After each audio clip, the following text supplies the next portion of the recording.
I'd like to start by telling you the story of two women born early in the 20th century. They lived on different coasts, they had different religious backgrounds, and they were in different stages of life when each experienced an unwanted pregnancy. Sally was newly married at the start of the Great Depression. She and her husband decided they couldn't afford to start a family yet. But abortion was illegal in New York City, and so she traveled to Puerto Rico to get an illegal abortion. Dorothy had recently graduated from high school when she became pregnant by a much older golf instructor. Her conservative parents shunned her, and she had to go away to a Salvation Army home for unwed mothers, where she gave birth and placed the child for adoption. These women were my grandmothers, and they're part of the reason I became a demographer and professor, studying the causes and consequences of unintended pregnancy. For years, people have alleged that abortion harms women. The idea that abortion causes mental health harm in particular has been used to justify laws that ban abortion or try and dissuade people from choosing it. This came to a head in 2007 when Supreme Court Justice Anthony Kennedy allowed restrictions on abortion to stand because, as he said, while we find no reliable data to measure the phenomenon, it seems unexceptionable to conclude that some women come to regret their choice to abort the infant life they once created and sustained. Severe depression and loss of esteem can follow. No reliable data? Those are words a demographer lives for. We began data collection the very next year.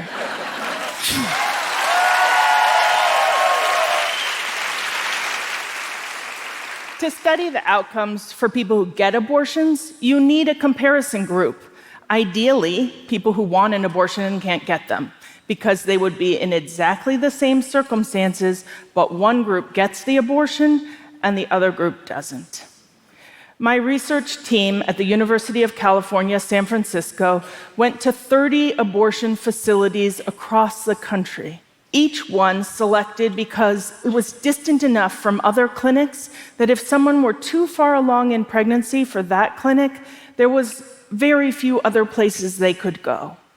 At each site, we focused on recruiting two groups of people: women who were just under the limit and got their abortions, and women who showed up a little bit too late in pregnancy and were turned away.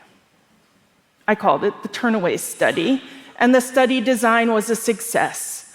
In analyzing the data, we see those two groups were the same at the start. Women who received and women who were denied abortions had similar mental health, physical health, and socioeconomic well-being at the time they sought an abortion. We followed almost 1,000 women, calling them every 6 months for 5 years, using scientifically validated questions to measure their physical health, their mental health, and their family's well-being. And we can see that although they started the same, those two groups, their lives diverged in ways that could be directly attributed to whether they got their abortion or were turned away. And it didn't work out the way that Kennedy had unexceptionably concluded. In fact, we found no mental health harm from abortion. Instead, we saw higher anxiety, lower self-esteem, lower life satisfaction for the people who were denied the abortion. But this difference didn't last. Over time, the two groups looked the same. Not because both groups were doing poorly in terms of mental health. In fact, symptoms of depression and anxiety improved for both groups over time. But the two groups diverged in other important ways. We find worse physical health for women who carried the pregnancy to term and gave birth. Consistent with the vast medical literature, we see that childbirth is associated with greater risks than abortion, including hemorrhage, eclampsia, and even death. And the differences in physical health don't end at the time of childbirth. For years later, we saw higher chronic pain, more hypertension, and overall worse physical health for women who were denied the abortion and gave birth. We also find large socioeconomic differences where women who are denied abortions face more hardships than women who receive abortions. We find an increase in public assistance, but it's not enough to make up for a loss of full-time employment. Women, often raising children alone, end up falling below the federal poverty level. Working with economists, I was able to show that those who received and those who were denied abortions were similar economically for years before the year of the unwanted pregnancy, but for years after, we see more debt, lower credit scores, and a greater chance of eviction and bankruptcy for people who were turned away. And one other area of difference I'll mention. We see differences in the chance that women set and achieve aspirational plans for their future. This includes things like breaking ties with abusive partners, finding high-quality romantic relationships, getting advanced educational degrees, financially supporting their older children, and even differences in the chance of having an intended pregnancy later. The results of my study consistently show that when there is a difference, those who were able to get their wanted abortion did better than those who weren't. This may come as a surprise to people who don't think about why women get abortions. Women often give many reasons: housing and financial circumstances, their relationship with the man involved in the pregnancy, their need to take care of existing children. More than half of those seeking abortions nationally are already parenting at least one child. All of the areas women were concerned about, finances, children, relationships, life aspirations, were the areas in which we see differences. In the experiences of those denied abortions, we see all their concerns playing out exactly as they anticipated when they were deciding whether to have an abortion.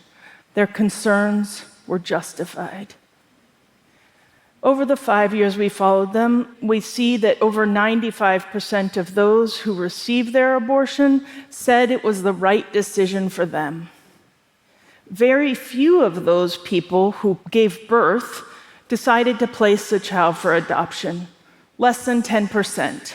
So there's another example of a Supreme Court justice making an assumption that turned out to be wrong. You may remember Amy Coney Barrett, in deliberating on ending 50 years of abortion rights in our country, suggested that women could drop their babies off at fire stations. We find that once people have taken the risk and made the monumental sacrifice of giving birth to a child, most people decide to parent that child. Adoption is not an easy choice, and in fact, the women who placed children for adoption were the most likely to say that they were having difficulty coping with their experience. It's not news to me that some people think abortion is wrong, but when someone's in the circumstance where they are pregnant and they cannot support a child and take care of their existing children or make a decent life for themselves, they're trying to make a decision that is right for their life and their family. As the abortion provider, Dr. George Tiller used to say, before his murder in 2009, trust women.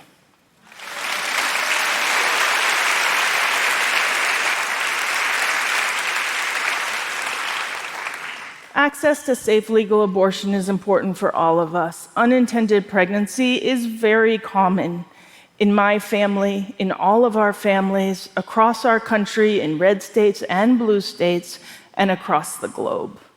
I've worked with scientists in Tunisia, Colombia, South Africa, Bangladesh, and Nepal to study the experiences of people who are pregnant when they aren't ready. And we see these same concerns about wanting to have children under the right circumstances. Access to abortion is universally, fundamentally important to the well-being of families. The overwhelming international trend is towards liberalizing abortion laws and not, like the United States, of imposing new restrictions. Until the United States rejoins the rest of the world, there is a lot we can do to support pregnant people, whether they do or do not want to carry that pregnancy to term. We need much more generous and less punitive supports for low-income families, like income supports, extended periods of health care coverage, childcare, and parental leave, so nobody decides to end an otherwise wanted pregnancy for economic reasons alone. But when someone's in the position where they don't have the circumstances where they want to raise a child and they want to end their pregnancy, they need the information and resources to do so safely. Since the 2022 Supreme Court Dobbs decision that overturned Roe and ended federal protections for abortion rights, we see that people who are experiencing an unwanted pregnancy are determined. People have strong motivation because they understand the consequences of carrying an unwanted pregnancy to term. People who have the resources to circumvent their state law by traveling or ordering medication abortion pills online do. Now, with large swaths of the southern United States and Midwest without a single legal abortion clinic, women who can travel hundreds of miles to get an abortion out of state. People without the emotional and financial and social resources to travel, that includes minors and immigrants and people whose travel is restricted because of their own health or the law, will experience all the hardships we've documented in the Turnaway Study. The importance of control over childbearing is also shown in the stories of my grandmothers. My father's mother, Sally, got her abortion in Puerto Rico and went on with her life, which included having 3 children later when her financial footing was more secure. She was warm and funny and a wonderful mom. My other grandmother, who gave birth, she experienced severe complications from childbirth, both physical and emotional. After placing my mother for adoption, struggled to find strong romantic relationships, and she never did get to have more children, although she desperately wanted to. My mother found her when I was 12, and she and I became very close. She was my nearest relative when I went off to college at UC Berkeley, and she even came to visit me when I was in graduate school at Princeton. And I was the one by her side holding her hand when she died many years later.